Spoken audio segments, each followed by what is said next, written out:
शिवाय। आज का दिन अत्यंत शुभ है क्योंकि आज 1 अप्रैल है और माता बगलामुखी का जयंती है, दिवस है।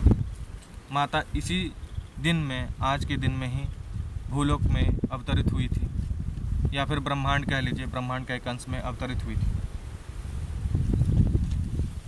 तो बगलामुखी, असलियत में इनका नाम बगलामुखी है, लेकिन लोग इसे बगलामुखी कहते हैं। ये अत्यंत सुंदर, सौम्य और अत्यंत प्रभावशाली देवी है, जो कि 10 महाविद्याओं के अंतर्गत आती हैं। और 10 महाविद्या जो हैं वो 2 कुलों में बटी हुई है, श्री कुल और काली कुल।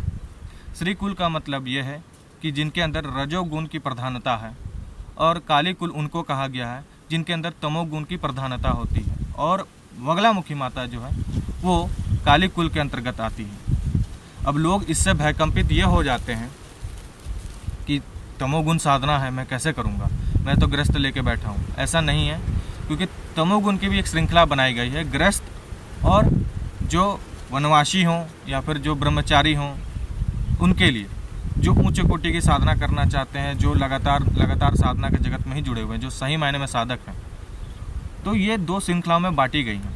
ऐसा नहीं है कि गृहस्थ जीवन का व्यक्ति इसे साधना को नहीं कर सकता, बिल्कुल कर सकता है।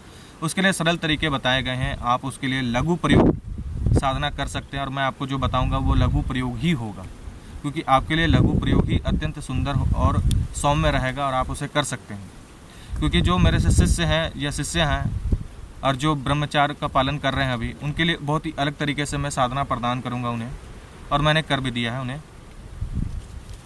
तो मैं आम जो व्यक्ति हैं, जो अपने जीवन में परेशान हैं शत्रुओं से, और सत्य तो यह है कि शत्रु कहीं बाहर नहीं है, हमारे भीतर ही हैं।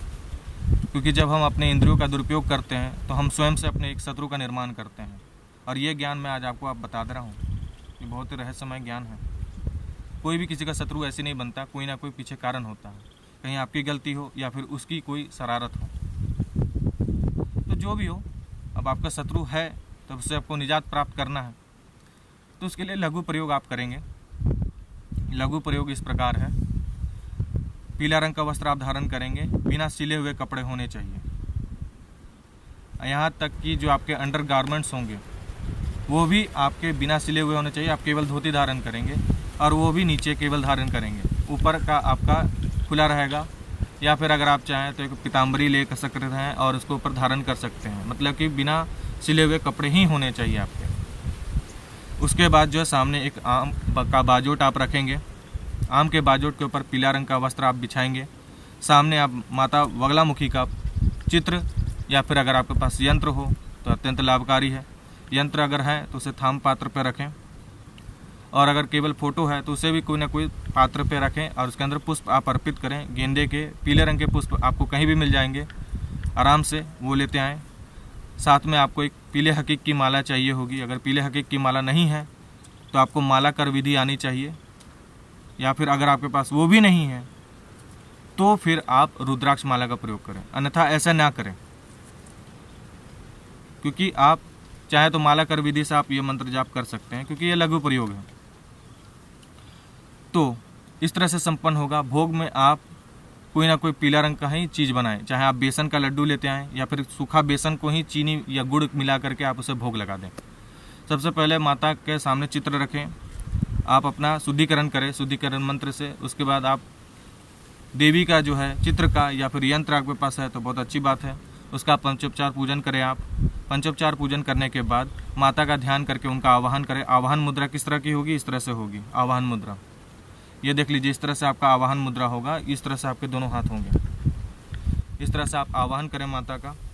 माता का आवाहन करने के बाद साथ ही साथ आप गणेश भगवान का भी याद करें और महादेव को भी आवाहन करें। और उसके लिए अगर आप चाहें तो बगल में एक छोटा सा जो है सुपारी आप स्थापित कर सकते हैं, या फिर मन में मानसिक तौर पे भी आप इनका आवाहन कर सकते हैं। इस तरह से आवाहन करने के बाद जो है माता को भोग अर्पित करें और हाथ में जल लेकर के संकल्प लें कि मैं आज के दिन में आपके जन्म तिथि के अवसर पर मेरी ये समस्या है, मेरी ये बाधा है और इसके हेतु मैं इतना ज़्यादा मंत्र जाप कर रहा हूँ। और उसके लिए आपको आज के ही दिन में 51 माला मंत्र जाप करना होगा। मंत्र जो है मैं आपको डिस्क्रिप्शन बॉक्स में डाल दूंगा। ये पहली बार मैं मंत्र देने जा रहा हूँ, क्योंकि ये लघु प्रयोग है, इसलिए मैं दे रहा हूँ क्योंकि आपके जीवन में जो समस्या है उसका आपको निवारण हो सके। 51 माला करें। अगर 51 माला आप नहीं कर सकते तो कम से कम आप इसकी 5 माला अवश्य कर लें। आप अपनी क्षमता अनुसार देख लीजिए, अगर 51 माला करते हैं तो ये प्रयोग संपन्न होगा। एक ही दिन की ये प्रयोग है और आज के ही दिन आपको करना है, 1 ही अप्रैल को करना है, वो भी संध्या काल से पहले। तो इस तरह से आपकी ये साधना संपन्न हो जाएगी और आपके जीवन में जो भी कष्ट है वो माता को बोल करके आप इस तरह से करें। और उसके बाद आप आरती कर लीजिए, माता का मंगलामुखी आरती कर लीजिए, या फिर किसी भी भगवती की आरती कर लीजिए, या फिर दुर्गा आरती कर लीजिए। इस तरह से ये कंप्लीट होगा और कंप्लीट होने के बाद जो है जो भोग होगा वो आप घर के सदस्यों को खिलाएं। और प्रयास ये करें कि जिस दिन आप ये प्रयोग कर रहे हैं उसके एक दिन पहले आप ब्रह्मचर्य का पालन करें और उसके अगले दिन भी आप ब्रह्मचर्य का पालन करें, तब ये क्रिया संपन्न हो जाएगी। क्योंकि साधक दिनों पे नहीं नक्षत्रों पे चलता है। तो जो उस नक्षत्र में आप वो साधना करेंगे, ठीक है, आप पंचांग खोलिए, आपको नक्षत्र पर चलेगा। उसके एक पहले जो नक्षत्र होगा उसमें भी आपको ब्रह्मचर्य रखना है और उसके बाद का जो नक्षत्र होगा उसमें भी आपको ब्रह्मचर्य रखना है। ये कार्य संपन्न होने के बाद 51 माला मंत्र जाप होने के बाद जो है आप यंत्र माला उठा करके किसी नदी या तालाब में प्रवाह कर दीजिए। अगर नदी तालाब नहीं जा सकती या फिर आपके घर के आसपास नहीं है तो विचलित ना हो, कहीं पे भी कोई निर्जन स्थान दे करके गड्ढा खोद करके उसे जो है वहाँ पे डाल दीजिए जहाँ पे किसी का पैर ना लगे जल्दी से। अगर वो भी ना हो तो किसी दिवालय में अर्थात मंदिर में जा करके यंत्र माला को वहाँ पे किसी भी शिवलिंग या किसी भी देवी देवता के सामने आप उसे रख के आ जाएं। जब रख के आएंगे तो उस समय आप जब तक अपना घर आकर के पैर हाथ नहीं धो लेते हैं तब तक आप किसी से बात नहीं करेंगे और ना ही पीछे मुड़ कर देखेंगे। जब आपने यंत्र माला कहीं पे स्थापित कर दिया तो पीछे मुड़ के नहीं देखेंगे, चुपचाप आप अपने घर आकर के पैर हाथ धोएंगे। उसके बाद आप जिससे चाहें उससे बात कीजिए। तो इस तरह से ये क्रिया संपन्न होगी। तो मैं आशा करता हूँ कि आपके अपने जीवन में अपने सुधार करना चाहते हैं तो बिल्कुल आपसे सुधार होगा और आप ये प्रयोग अवश्य कीजिए, क्योंकि ये लघु प्रयोग है, इसमें कोई भी हानि नहीं होगी, किसी भी प्रकार का नहीं होगा। क्योंकि ये अत्यंत सुंदर साधनाएं हैं जो आपको व्यक्ति को करनी चाहिए। लोग पता नहीं साधना क्यों नहीं करना चाहते, मुझे ये समझ में नहीं आता। कुछ लोगों ने भ्रम फैला दिया है कि ये साधना करोगे तो ऐसा हो जाएगा वैसा हो जाएगा। अगर ऐसा ही होता तो ऋषि मुनि क्यों साधनाएं करते, इतनी कठोर तपस्या क्यों करते? वो अगर वो देवी आकर के उनकी ही हत्या कर देती तो उनकी साधना वो क्यों करते? वो माता रूप में उन्होंने पूजा है। क्योंकि सबसे उच्च कोटि की साधनाएं हैं 10 महाविद्या और ये केवल प्रयोग है, लघु प्रयोग है, तब आपको इतना लाभ पहुंचेगा।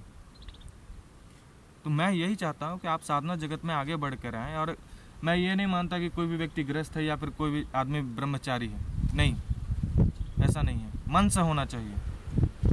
क्या हुआ अगर आपका विवाह हो गया, आपकी पुत्री है या पुत्र है, लेकिन आपके मन में अगर श्रद्धा है देवी देवताओं के प्रति और साधना के प्रति, तो आप एक ब्रह्मचारी ही। जो ब्रह्मचारी वो तो ब्रह्मचारी है ही, वो तो साधना कर ही रहे हैं निरंतर। लेकिन आपको भी प्रोत्साहित होकर के साधना करनी चाहिए, दीक्षाएं लेनी चाहिए, लगातार करनी चाहिए ये सब साधनाएं, क्योंकि यही आपके जीवन में परिवर्तित करेगा, आपके अंदर संपूर्णता लाएगा। क्योंकि जब तक व्यक्ति संपूर्ण ना हो जाए तब तक उसके जीवन में चैन नहीं है। और ये 10 महाविद्या की ये सब प्रयोग जो हैं ये सब अत्यंत लाभकारी इसलिए हैं क्योंकि ये छोटे छोटे प्रयोग करने पे भी व्यक्ति को आश्चर्यजनक तौर पे सफलता प्राप्त होती है, बहुत ही तीव्र गति से, और उसे काम, अर्थ, भोग, मोक्ष चारों की प्राप्ति होती है। इसी के साथ मैं अब आपसे आज्ञा चाहूँगा। ओम नमः शिवाय।